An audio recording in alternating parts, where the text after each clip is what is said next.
এজন্য দোস্ত, যে যাই করছো করো বাবা, অসুবিধা নাই, কোনো সমস্যা নেই। 8টা 9টাই বাজবে, 9টা 10টা বাইজা যাবে। একদিন তুমি আমি সব এই পৃথিবীর অনেক হাসি কান্না, অনেক প্ল্যান প্রোগ্রাম পরিকল্পনা, অনেক স্বপ্ন, অনেক ইচ্ছা আকাঙ্ক্ষা, এগুলাকে দুনিয়াতে রেখেই তুমি আমি আস্তে আস্তে ধীরে ধীরে সময়ের ব্যবধানে কবরে চলে যাও। কবরে চলে যাব।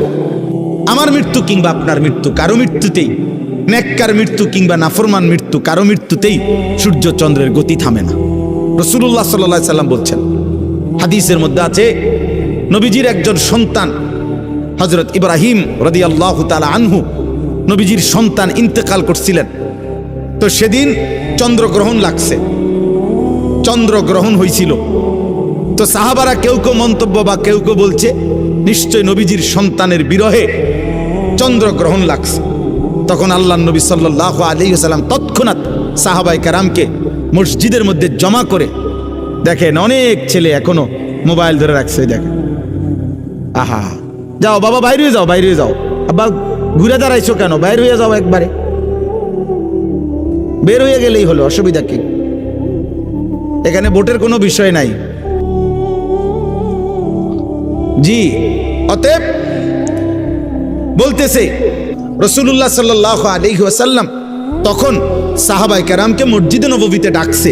ডাইকা নবীজি খুতবা দিয়া বলছে যে আল্লাহর কসম সাহাবারা শুনো, নিশ্চয়ই কারো মৃত্যুতে সূর্যগ্রহণ কিংবা চন্দ্রগ্রহণ হয় না, হয় না, বরং সেটা আল্লাহ তাআলার কুদরতি নিজাম। আল্লাহ তাআলার কুদরতি নিজাম, সব কিছু আল্লাহ তাআলা তার ধারাবাহিক নিজামে আল্লাহ তাআলাই চালাচ্ছে। এজন্য আজকে আমার প্রথম কথা এটা যে কবরবাসীদের মাগফিরাত কামনায় মাহফিল।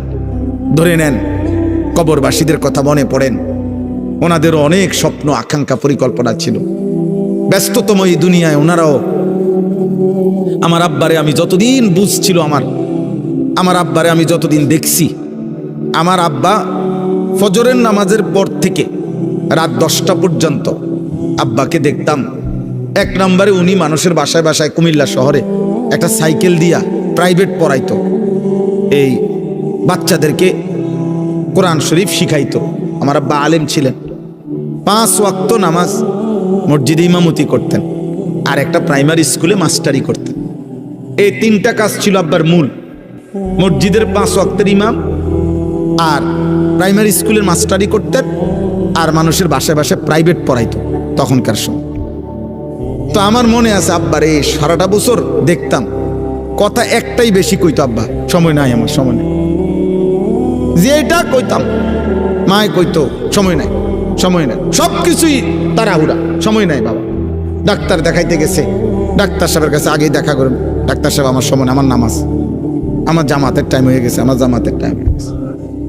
এই যার হাতে 1 মিনিট সময় নাই, ব্যস্ততম মানুষটা, সেই 2015 সালের আগস্ট মাসে তিনি কবরে চলে গেছেন। আব্বা, আজ তো পৃথিবীতে সময় আছে, আমার আব্বা তো নাই,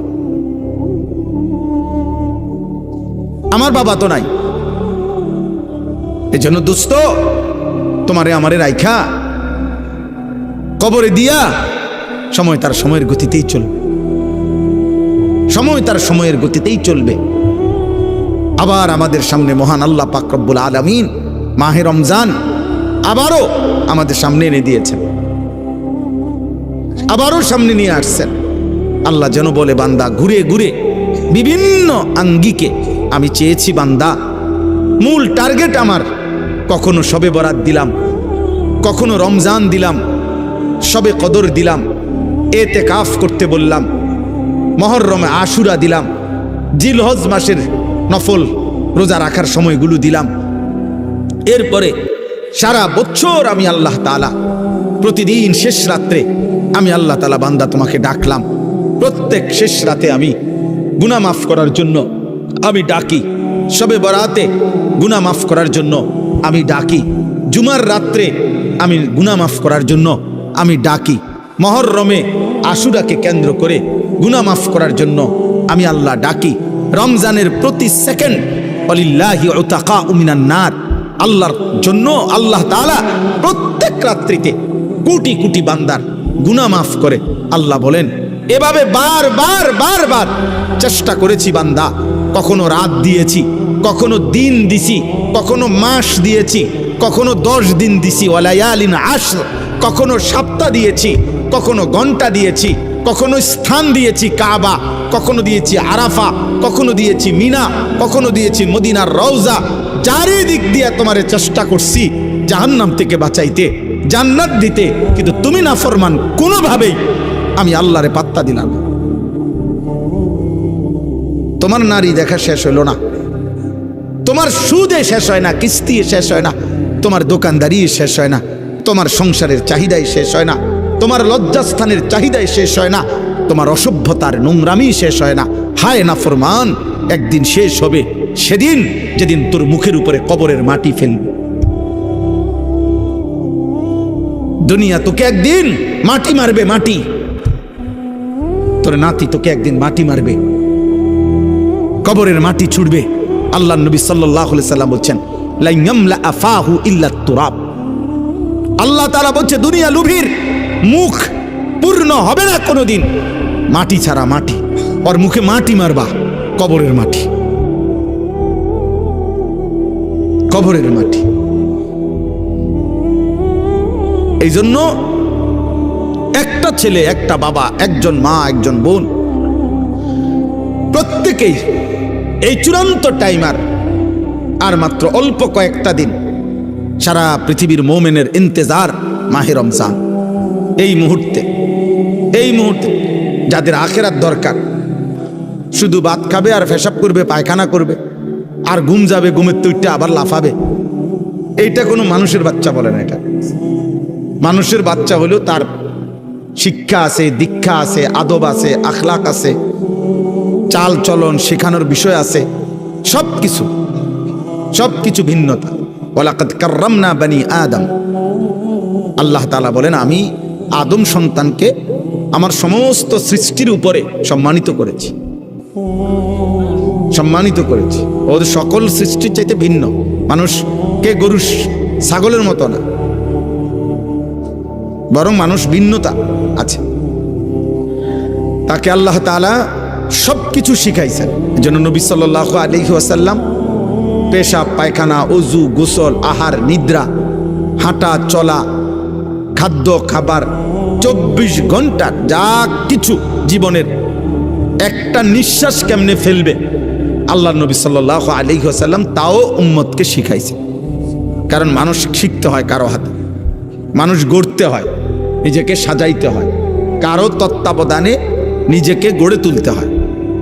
এই জন্য আমি সব সময় বলি, অনেক ছেলে পেলে আছে, অনেক রসিকতা করে, দুষ্টামি করে অনেক মজা পায়। মনে করেন কোনো একজন বয়স্ক লোক, কোনো একজন আলেম, বা কোনো একজন দাড়ি টুপিওয়ালা মানুষ, অথবা কোনো একজন মা বোন পর্দানশীল, তারে একটা বিদ্রুপ করতে পারলে হে খুশি, যে দেখছ কইছি।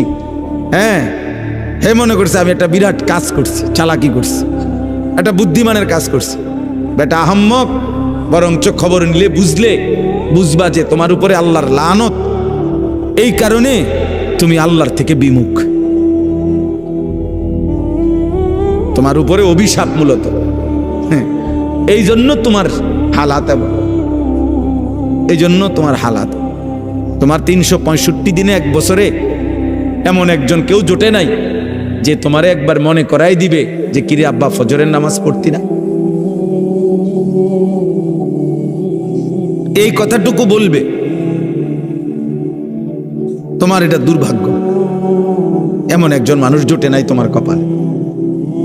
তোমার 24 ঘন্টা পার হইয়া এখন তোমার ঘুমের টাইম, রাত 12টা, তোমারে কেউ একজন মানুষ তোমার কপালে জোটে নাই যে তোমাকে জিজ্ঞেস করবে যে বাবা আজকে সারাদিনে 5 ওয়াক্ত নামাজ পড়ছো কিনা। এই কথাটা জিজ্ঞাইবার মতো একজন মানুষ তার কপালে নাই। এর চাইতে বড় লানত তার কপালে আর কি? এর চাইতে বড় অভিশাপ কি আর? খায় দায়, ঘুম যায়, আবার উঠে পেশাব পায়খানা করে, জন্তু জানোয়ারের মতো। জানোয়ার খায় দায়, ঘুমায়, পেশাব পায়খানা করে, আবার উঠে। এক হাইওয়ান, এক জানোয়ার, এক পশু, যে পশুর আল্লাহ নাই, সেজদা নাই, আখেরাত নাই, হালাল হারামের কোনো পার্থক্য নেই।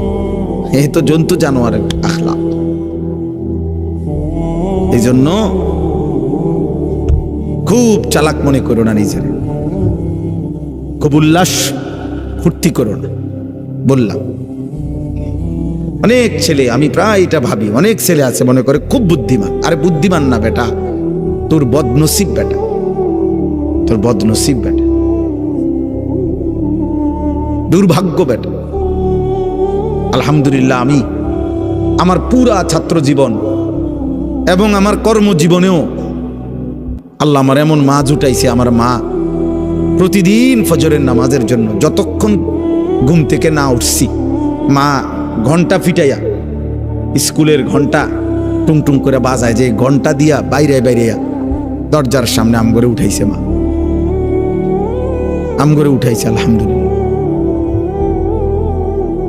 বহুদিন আমার যখন একটা বাচ্চা হয়েছে, আমার বিবি বাচ্চা আছে, আমার সন্তান আছে যখন, তখনও মা আম করে দরজার সামনে আইসা দরজার ঘন্টা ফিরত। কইতা মা উঠছি তো, কইতো না উঠ, দরজা খোলো, লাইট জ্বালাও। শোয়ার থেকে উঠছি তো কইলে হইতো না। তাহলে এটা সৌভাগ্য আমার জীবনে, আমার জীবনে সৌভাগ্য যে আমি ছাত্র জীবনে আমার বড় ভাই আমার দিকে বারবার খেয়াল রাখছে। আমি চুল কাটে আসছি তো বড় ভাই হাত দিয়ে দেখছে, চুল সমান হয়েছে না, বলছে আবার যাও। 3 বার চুল কাটাইছে, একবারের চুল। আলহামদুলিল্লাহ, বিনিময়ে ঠকি নাই। এই জন্য সবাই মিলে এটা ভাবা দরকার। ছেলেরা, কারোর জন্য কেউ আটকায় না। আমি আবারও বললাম, তুমি নষ্ট হইতে হইতে ফচ্চা যদি গন্ধ ছড়ে, নারী দেখতে দেখতে, উলঙ্গ ছবি দেখতে দেখতে, অশ্লীল দৃশ্য দেখতে দেখতে, বেহায়াপনা, অসভ্যতা, মদ, জুয়া, বন্ধুদের অসৎ আড্ডা, নোংরা কথাবার্তা কইতে কইতে ফচ্চাও যদি যাও, গন্ধও যদি ছোটে, তোমার এটাই না ধরার মতো টাইম মানুষের হাতে নাই। মানুষ খুব ব্যস্ত, প্রচন্ড ব্যস্ত মানুষ, সবাই ব্যস্ত। যে যে লাইনে গুনার কাজ যারা করছে তারাও খুব ব্যস্ত, নেকের কাজ যারা করতেছে আলহামদুলিল্লাহ এখন তারাও খুব ব্যস্ত। ওই যে আমি মৌলানা সাহেবকে বললাম যে ভাই আমি, উনি মহব্বত করেই বলতে চাইতেছে, তা আমি বললাম না ভাই আপনি আমার এতক্ষণ লাগাই আমার নাম করবেন, আমার এই টাইম দেওয়া নাই। তাহলে বোঝানোর উদ্দেশ্য হলো কারো হাতেই টাইম নেই, কারো হাতে সময় নেই, বুঝলেন না? আমি পদে পদে দেখছি বিজিবি, আর্মি, ক্যান্টনমেন্ট থেকে। তো আমি বাসার থেকেও আমার হাসতেছে, বুঝি আজকে মানুষ ওয়াজে যায়। আমি বললাম ওয়াজ না যাইতে আছি, যে দুজনে আটকে যা মুজে এনে না এলাম বাসা, খালাস, অসুবিধা কি? আল্লাহর কথা বলার চেষ্টা করব, না হইলে আইয়ে পড়ব। তো আর আমি কোনো পুঁজি ঘাটাইছি না যে এনে আমার বিরাট মাল লস হয়ে যাবে, বুঝছেন না? গতকালকে রাত্রে টাঙ্গাইল থেকে আসছি, তখন জায়গায় জায়গায় আর্মি গাড়ি চেক করছে, ব্যাগ চেক করছে, সব চেক করছে, আবার সালামও দিছে, দোয়াও চাইছে, চেকও করছে। ঠিক আছে ভাই, ঠিক আছে। এজন্য বললাম আব্বা, মানুষ প্রচন্ড ব্যস্ত, প্রচন্ড ব্যস্ত। মানুষের মধ্যে এখন দুনিয়া, মানুষের উপার্জনের চাহিদা বেড়ে গেছে, কর্মের বিভিন্ন সুযোগ বেড়ে গেছে এবং টাকা পয়সার প্রয়োজনও বেড়ে গেছে। আমি প্রায় বলি, আগে এক বাড়ির মানুষ ছিল 20 জন, টয়লেট বাড়ির ওই কোণাত একটা দিয়ে সাজত, বেডিত সবাই। অহন 6 রুম, 6টাই বাথরুম। হ্যাঁ, অ্যাটাচড বাথরুম না? তাহলে এখন এই বেচারার 6টা বাথরুমের 4টা বাথরুম যদি করতে হয় তার বিল্ডিংটার ভিতরে, তাহলে কি পরিমাণ স্যানিটারি মালামাল দরকার, তাহলে অনেক টাকা দরকার। অর্থাৎ যেখানে একটা ঘরের চাহিদা 5 লাখ টাকায় পূরণ হইতো, কথার কথা, সেটা এখন 20 লাখ টাকায় পূরণ হয় না। তাহলে মানুষের এই 15 লাখ টাকার যে ঘাটতি, কমতি, এটা উপার্জনের জন্য তাকে আরো ব্যস্ত, বেশি পরিশ্রম করতে হচ্ছে। হালাল হারাম তো পরে, মানে মেহনত করতেছে সবাই, টাকা দরকার আরো। দুনিয়া স্বাভাবিক চলতে হইলে আরো দরকার, আরো দরকার। আমি বোঝানোর জন্য বলছি। চেহারা দেখো, তোমরা একটা ছেলে দেখো, একজন ছেলে দেখো, মুসলমানের সন্তানের চেহারা এমন হওয়ার কথা। আব্বা, আল্লাহ কোথায়? নামাজ কোথায়? সেজদা কোথায়? কেউ জিতলেই কি হবে, কেউ হারলেই কি হবে? হ্যাঁ, যেই জিতুক তার হাতেই তো আমাদের ভাগ্যের পরিবর্তন হয়ে যাবে, ঠিক না? কথা বলে না? হ্যাঁ, আমাদের ভাগ্যের পরিবর্তন হবে না, আমাদের অবস্থার পরিবর্তন হবে। তো আমাদের অবস্থার পরিবর্তন কার হাতে? আল্লাহর হাতে। ইউকাল্লিবুল্লাহুল লাইলা ওয়ান নাহার, রাত্র এবং দিন পরিবর্তন করেন আল্লাহ। আল্লাহ ওয়া মিন কুল্লি শাইইন খালাকনা যাওজাইন লাআল্লাকুম তাযাক্কারুন ওয়াস সামাআ বানাইনাহা বিআইদিন ওয়া ইন্না লামুসিউন। আল্লাহ বলেন আসমান আমি বিছিয়েছি, জমিন আমি বিছাইছি, সব কিছু জোড়ায় জোড়ায় আমি করেছি। জমিন থেকে ফসল আমি উৎপন্ন করছি, আসমান থেকে বৃষ্টি আমি নামাচ্ছি, প্রতিদিন ভোর আমি আনি, প্রতিদিন সন্ধ্যা আমি আনি, প্রতিটা রাত আমি ভোর বানাই, প্রতিটা দিন আমি আল্লাহ রাত্রি বানাই। পায়ের নিচের জমিন আমি বিছাইছি, মাথার উপরে এই আসমান আমি স্থাপন করেছি, সব আমি করেছি এবং আমিই করছি, আমি করব, আমি করব। সাখখারা লাকুম মা ফিস সামাওয়াতি ওয়াল আরদ, আসমান ও জমিনের সব আমি আল্লাহ তোমাদের অধীনস্থ করেছি, আমি করেছি। ওয়া যাল্লালনাহা লাহুম, আল্লাহ তাআলা বলেন চতুষ্পদ জন্তুগুলোকে আমি তোমাদের অধীনস্থ করেছি, আমি করেছি। ওয়াল খাইলা ওয়াল বিগালা ওয়াল হামিরা লিতারকাবুহা ওয়া জিনা, ঘোড়া গাধা খচ্চর এগুলোকে যানবাহন হিসাবে আমি আল্লাহ তাআলা তোমাদেরকে চড়তে দিয়েছি। ঘোড়ার পিঠে চড়তে পারো, বাঘের পিঠে চড়তে পারো না কেন? আল্লাহ বলেন এটা আমার কুদরত, আমার ফয়সালা, আমার ফয়সালা। আমাদের প্রত্যেকের উচিত, আমার কাছে একটা কিতাব আছে ছোট্ট, ওই কিতাবের মধ্যে লিখছেন আরবের একজন বিখ্যাত লেখক, তিনি বলছেন যে হে আল্লাহর বান্দা, দুইটা জিনিস এক মুহূর্তের জন্য ভুলো না। এক হলো আল্লাহ, দুই হলো আল আখিরা। এই কথা দুটা কোনোদিনও ভুলো না। এক হলো আমার একজন আল্লাহ আছে, দুই আমাকে আখিরাতে যেতে হবে। তিনি বলছেন ইসনান লা তানসাহুমা আবাদান, দুইটা জিনিস তিনি নসিহত করেছেন যে হে আল্লাহর বান্দা, এক মুহূর্তের জন্য ভুলো না। এক নম্বর হলো আল্লাহ জাল্লা জালালুহু, আল্লাহ, আমার আল্লাহ আছে। আমি হাসি কিংবা কাঁদি, আমি যাই করি, আমি অহংকার করি আর আনুগত্য করি, বড়াই করি আর গর্ব করি, সেজদা দেই আর নাফরমানি করি, আমার আল্লাহ আছে, আমার আল্লাহ আছে। আর আল আখিরা, আমাকে আখিরাতে যেতে হবে, আখিরাতে যেতে হবে। এজন্য কোরআনুল কারীমে উনি একটা সুন্দর উদাহরণ দিছে। ওই একজন ব্যক্তি একটি কওমের, সূরা ইয়াসিনের একটা উদাহরণ দিছে ঘটনার। একজন ব্যক্তি একজন কাটতো, কাঠুরিয়া, হাবিবে নাজ্জার। তো তিনি একটি জাতির সকলেই ছিল বেঈমান, কিন্তু এই একটা মানুষ শুধু ইমানদার ছিল। তিনজন নবীর দাওয়াতে, রাসূলের দাওয়াতে ওই লোকটি ঈমান এনেছিল।